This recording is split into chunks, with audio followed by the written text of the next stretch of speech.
Hello, fourth graders. It's great to see you again, readers. It seems like a long time, and I've missed you so much, and I'm really excited that we get to learn together again. So last time we were at school, we read Amelia's Road. And when we read Amelia's Road, we had turn and talk partners. Turn and talk partners are really important because they are someone that we can share our ideas with. And so today, since we're not at school, I want you to think about who could be your turn and talk partner.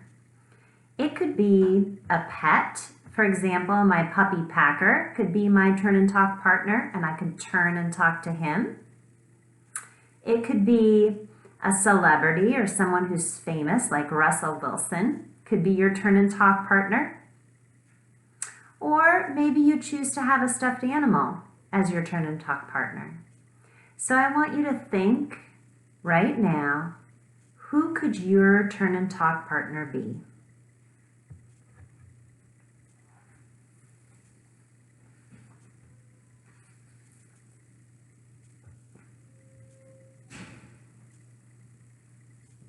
Okay, great, you've got one. So last time when we were together and we read Amelia's Road, we talked about the story elements, because if we think about the story elements, it will help us understand the story in a deeper way.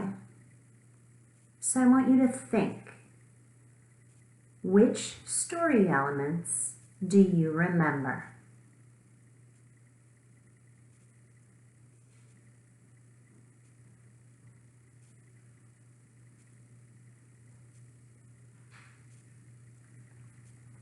Okay, great. Well, let's make a list of those story elements.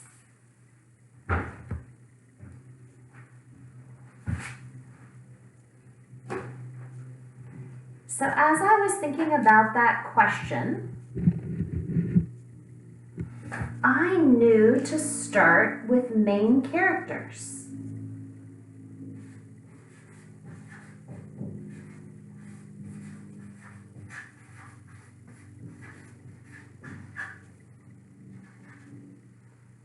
Main characters are an important story element because it tells us who the story is mostly about. And then I thought to myself, what's another story element? Yes, setting.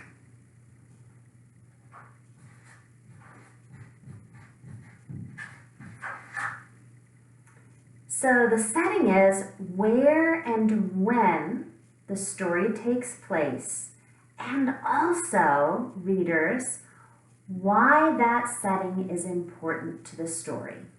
Why would the author choose to set a story in a certain place or time? Next, I thought about plot.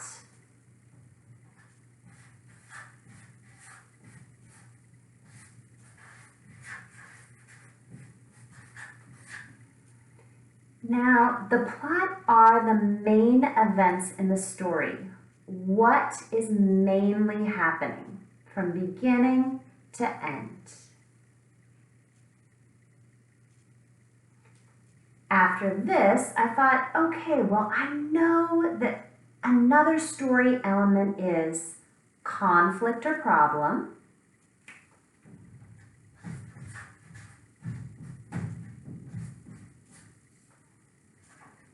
And then if there's a problem, of course, there needs to be a solution or a resolution.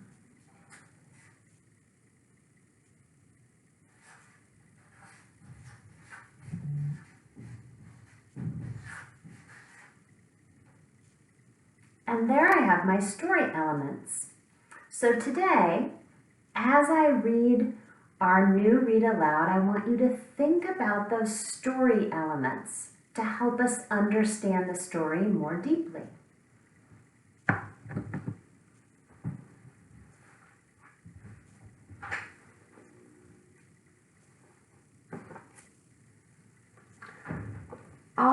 Our read aloud is called Pepe the Lamplighter, and it's by Elisa Bartone and illustrations by Ted Lewin. And before we start thinking about those story elements right there, I wanted to let you know that the story takes place in New York City during the 1800s. And during this time, a lot of people immigrated to the United States. They moved to the United States from Italy. And they were hoping for better living conditions because the living conditions in Italy were quite poor. So I want you to think. What challenges do you think that these people, these immigrants, might have faced coming to a new country and starting their lives again? Turn and talk.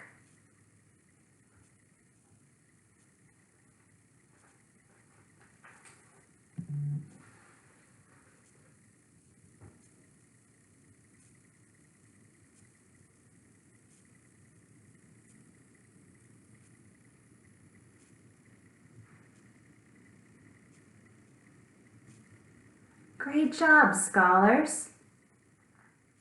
So, as I think about that question, what challenges may these immigrants have faced moving from one country to another? I think it would be difficult to find a job in your new country because you didn't know anyone. I also think it might be hard to find enough food to feed your family if you didn't have a job. So I also wanted to add a little bit more information about this book before we start. Most neighborhoods in the 1800s did not have any electricity, so people would be hired to go to these street lamps, and they were gas street lamps, and light them every night. Let's start. Now, as we're reading, I want you to keep in mind the story elements. Who are the main characters? What's the setting? And why is that setting important? What are the main events in the story, or what is the plot? And then what is the main conflict or problem, and how is that conflict solved? What is the resolution? Here we go.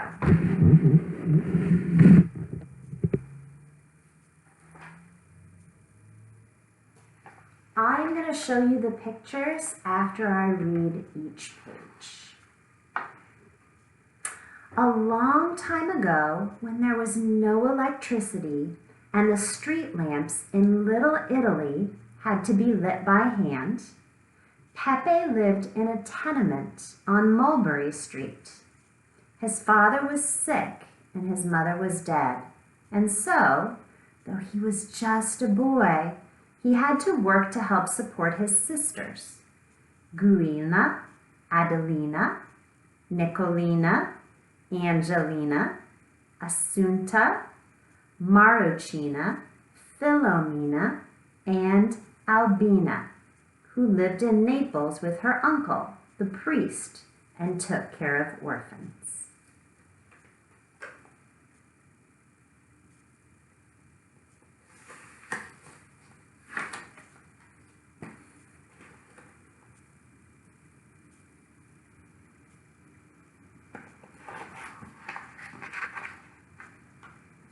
Pepe tried hard to find a job. I could sweep the floor and put sawdust down, he told Geronimo, the butcher. Sorry, Pepe, business has been slow, Geronimo answered. When they say business has been slow, It means that they weren't selling a lot of meat right then, and business wasn't very good. Business has been slow, Geronimo answered.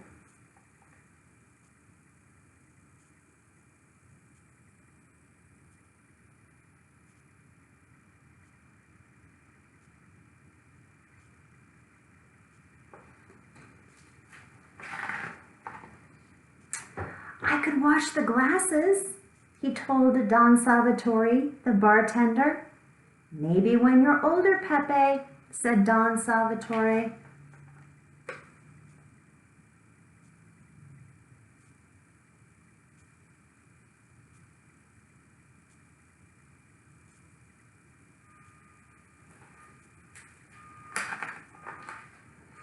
I could help make the torrone and string the hazelnuts, he told Camare Antonetta, the candy maker.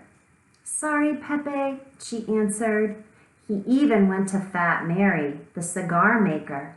I could count cigars and put them in boxes, he told her. But she didn't need him either.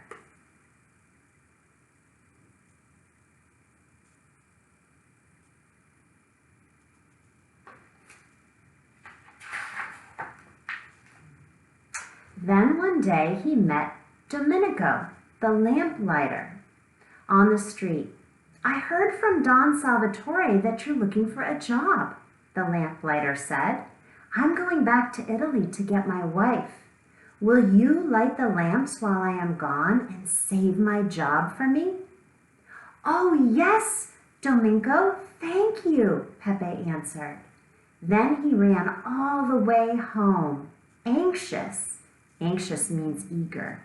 Anxious to share his good news.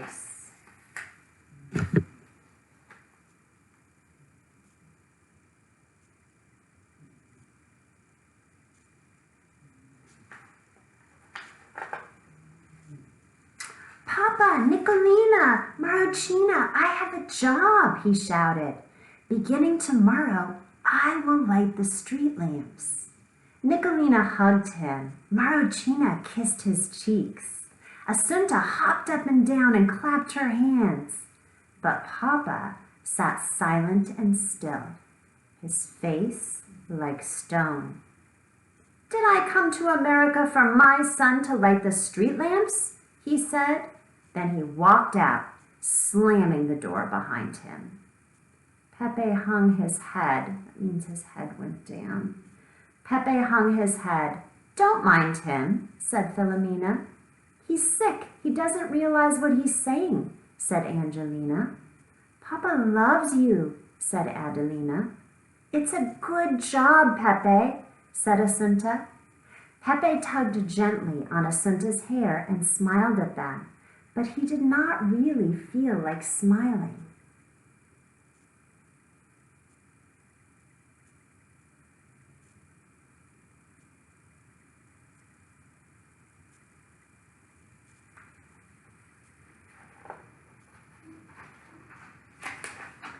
Each evening at twilight, twilight is sunset, each evening at twilight, Pepe took the long stick of the lamplighter and passed through the streets.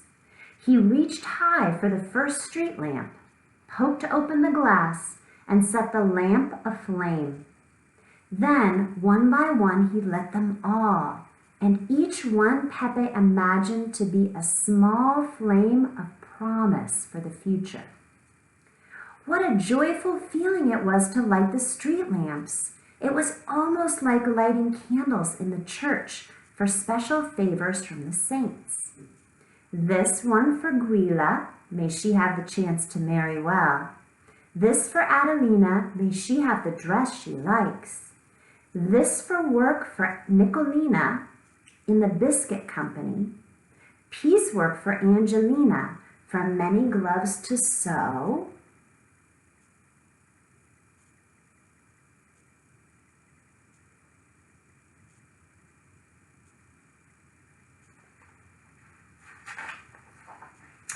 So that Assunta learns good English in the school, good pay to embroider I wish for Marocchina, And for Philomena, may she learn to like New York. This for Albina, for the strength to help the orphans. This for my mother, may she look on us with pleasure. And this one for Papa, may heaven help his heart. And this one for me, that I will always be able to help Domingo light the lamps.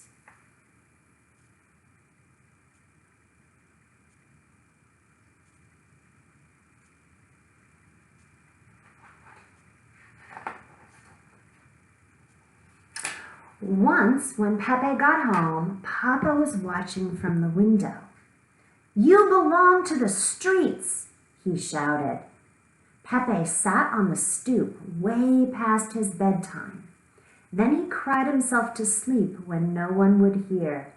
In the morning, his shoulders drooped just a little. "Hey, Pepe, don't look so sad," Fat Mary teased, and Pepe tried not to. But Papa stayed angry. "You'll never amount to anything," he grumbled. Gulina took Pepe's hand in hers. "Don't worry about it," she said. "Pepe, look up when you walk," Nicolina reminded him as he left for work.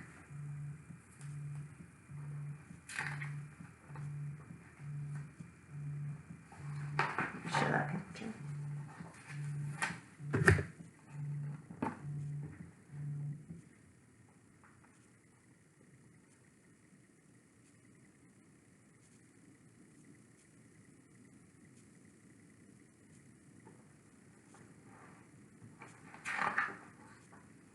Pepe tried, but when he came home, Papa turned away. "I don't even want to look at you. You make me so ashamed," he said. "You never play with me anymore, Pepe," said Asunta. Pepe just lowered his eyes and didn't answer. And from then on, he rushed through the lighting of the lamps, sometimes forgetting which was which. "It's a stupid job," he said to himself. And he began to imagine that the people of the neighborhood laughed behind his back. Soon he would not show his face outside the tenement. And one day the streets of Little Italy were dark. "Where is Pepe the lamplighter?" said the people to one another. Pepe sat in the kitchen, his head in his arms. And on that night, Asunta did not come home.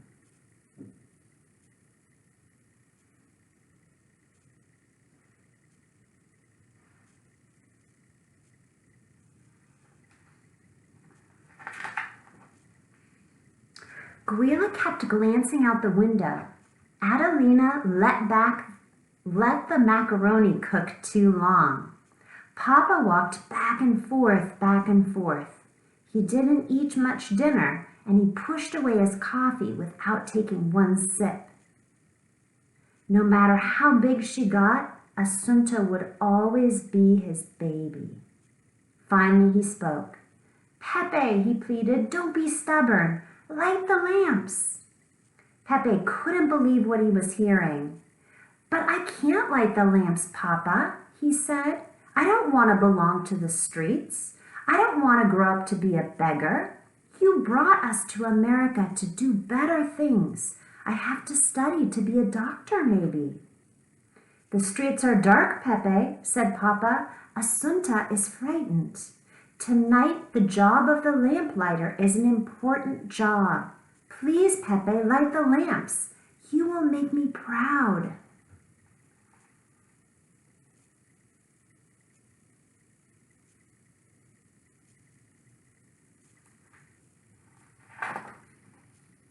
Pepe could not refuse his father. Quietly, he put on his coat and collected his things.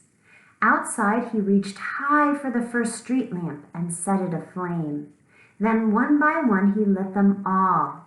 Each time he whispered, "May Asunta be safe tonight."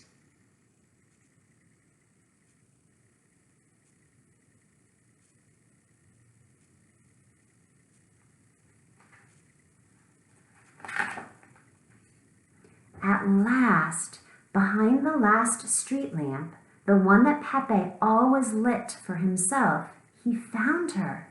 She huddled against it, unable to move for fear of the dark. He picked her up.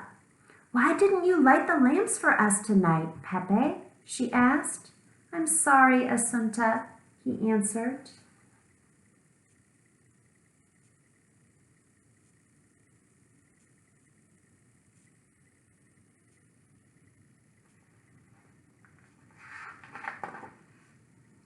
"Pepe, when I'm bigger, I want to be like you. I want to light the street lamps. I think it must be the best job in America." "The best job?" said Pepe, wondering. "You scare the dark away," Asunta told him. Pepe smiled and held her tighter. He glanced up at the street lamp. "You can light this lamp tonight, Asunta." He helped her hold the stick. On the way home, Asunta fell asleep in Pepe's arms. As Pepe walked, he held his head up high, and his eyes were bright again.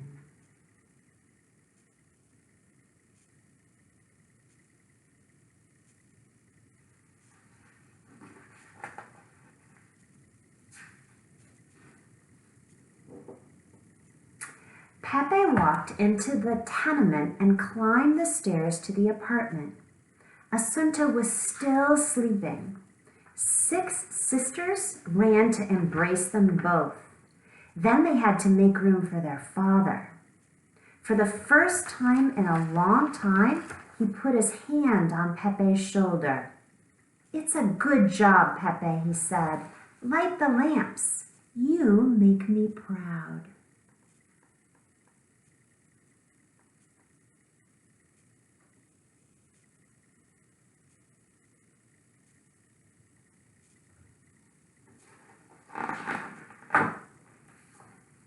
So Pepe lit the street lamps once again, pretending with all his might that each one was a small flame of promise for tomorrow, like it used to be.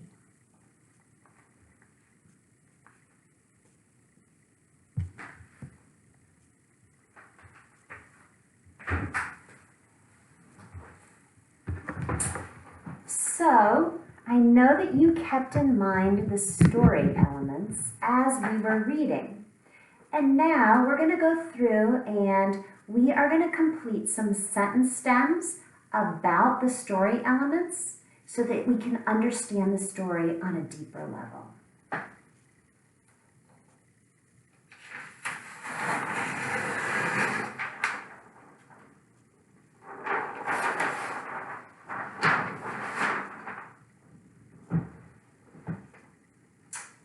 So my first sentence stem is, the main characters are, and I want you to just think yourself, who are the main characters? Who is mostly in the story?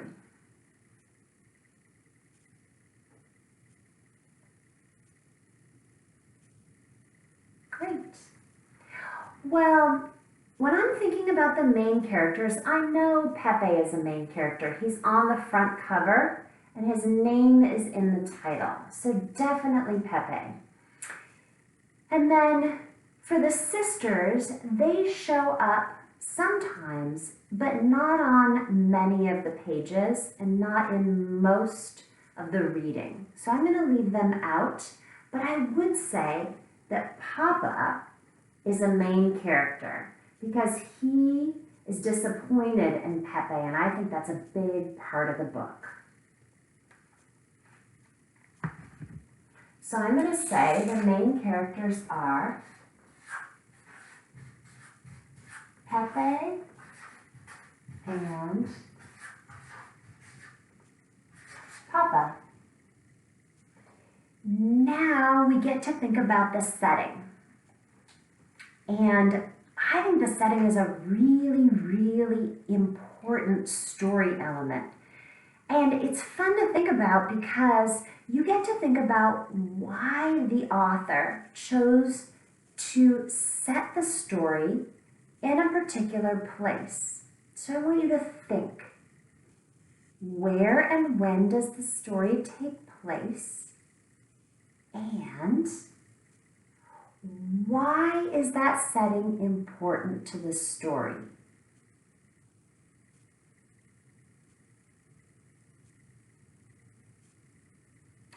Turn and talk.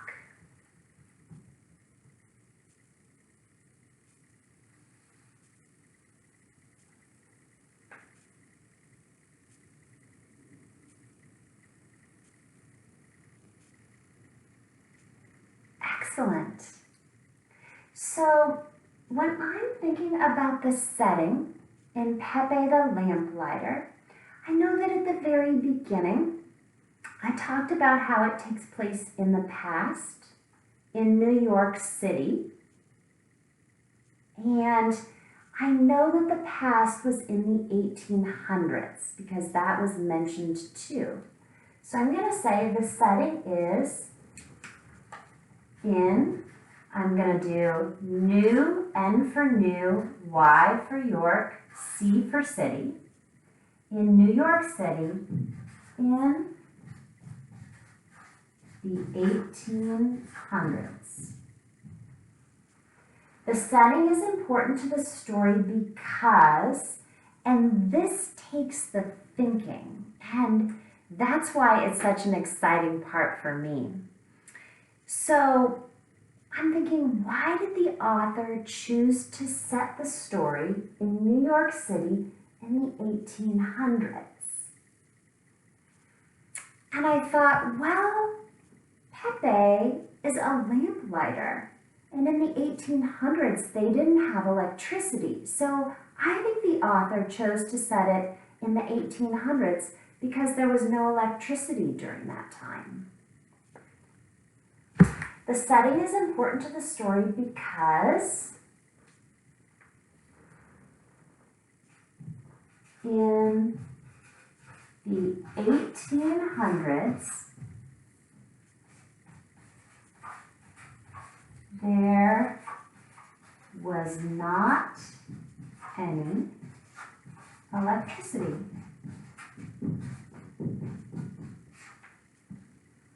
Okay.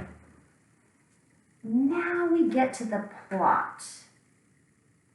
So what are the important events that happened in the story? Think.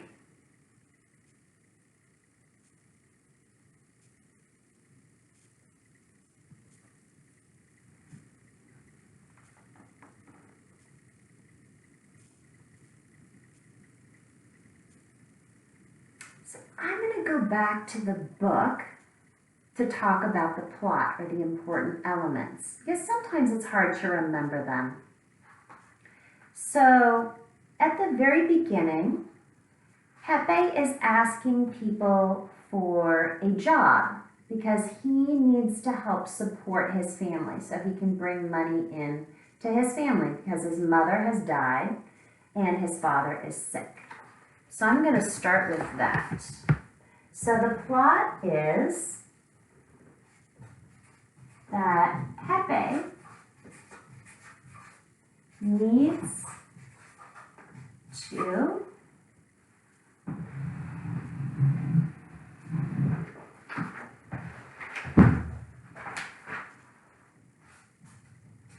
find a job to support his family. And then I know from there that Pepe finds a job after asking lots and lots of people. What job does he find? Yes, he finds the job of lamplighter. So I'm going to add that. He becomes a lamplighter. Then I'm thinking, okay, what big event happens next after he becomes a lamplighter? Yes, I think that the big thing that happens is that the family gets worried because Asunta, the little sister, goes missing. So I'm going to say, then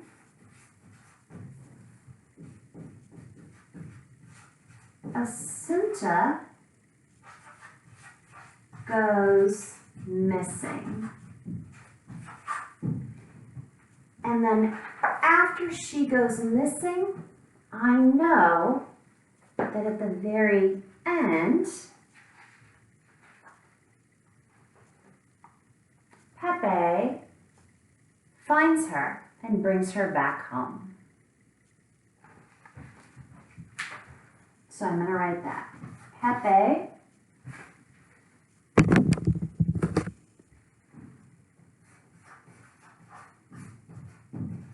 finds Asunta, and, this is abbreviation for and, brings her home. So, great job so far with the story elements. I'm really beginning to understand the story on a deeper level. So next we have the big conflict or problem. And then the solution to the conflict. So I want you to think, what was the big problem and how was it solved?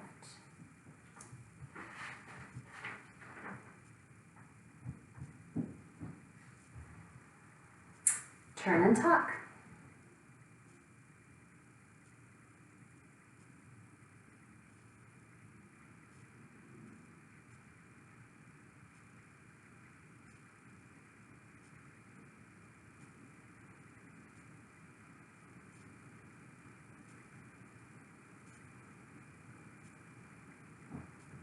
Great.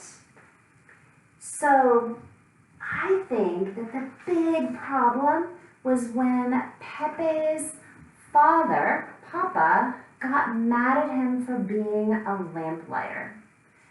I think that that's the main problem because the story is called Pepe the Lamplighter. So I know that the problem probably has something to do with him and his job as a lamplighter. So I'm going to write, the big conflict is that Papa is upset with Pepe for being a lamplighter.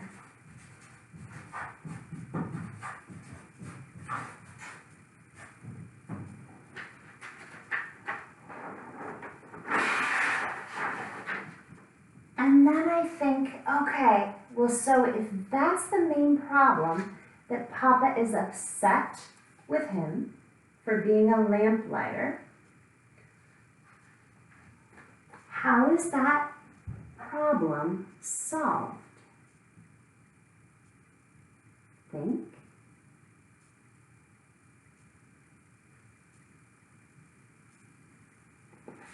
Yes, so that problem is solved when Pepe brings home Asunta. He finds his little sister because he is the one to light all the lamps in the town. So once he lights the lamps, he sees Asunta.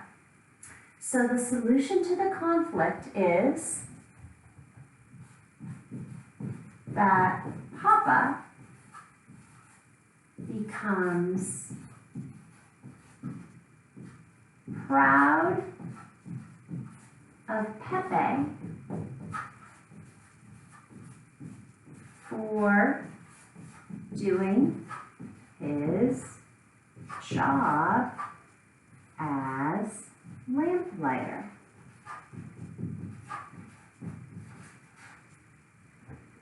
Great.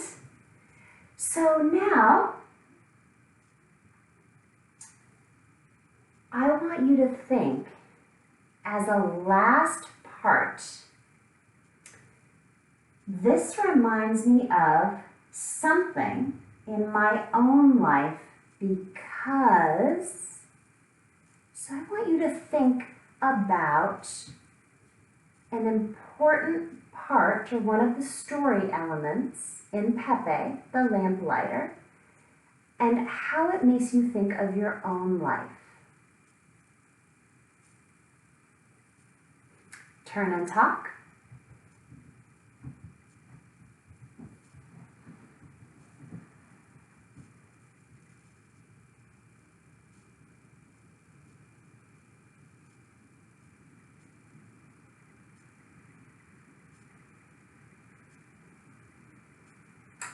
Okay, great. So everyone is going to have a different answer for this because it's from your own life. This reminds me of, for myself, a time when my mom was disappointed in me. This reminds me of when my mom was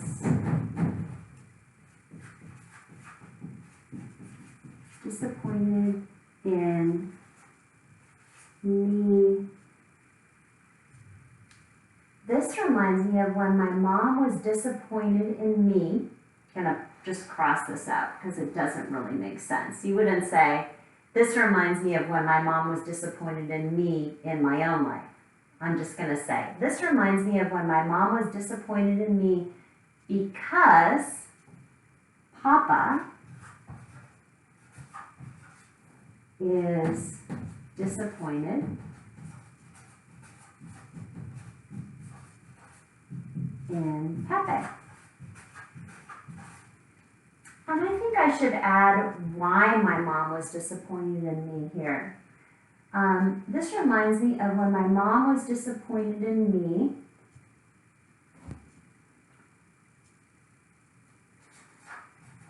when I didn't do well on a test because Papa is disappointed in Pepe. Okay, great. So, for IDR this week, I want you to choose a book that you can read from beginning to end. Now, if you're already most of the way through a big book, that's fine, as long as you can finish it by Friday. So after you've chosen your book, I want you to fill out these sentence stems for your own IDR book. And you will find the sentence stems in a folder on OneNote, in your OneNote notebook. The folder is called Reading. So you'll go to your OneNote notebook, you'll look for the folder on Reading, and then you'll fill out the sentence stems.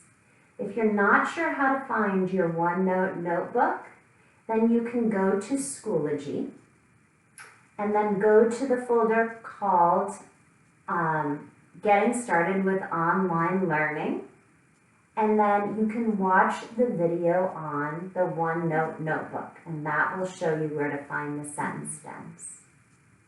Scholars, readers, it's been so great to see you again, and I cannot wait to read about the story elements in your own book. Bye for now.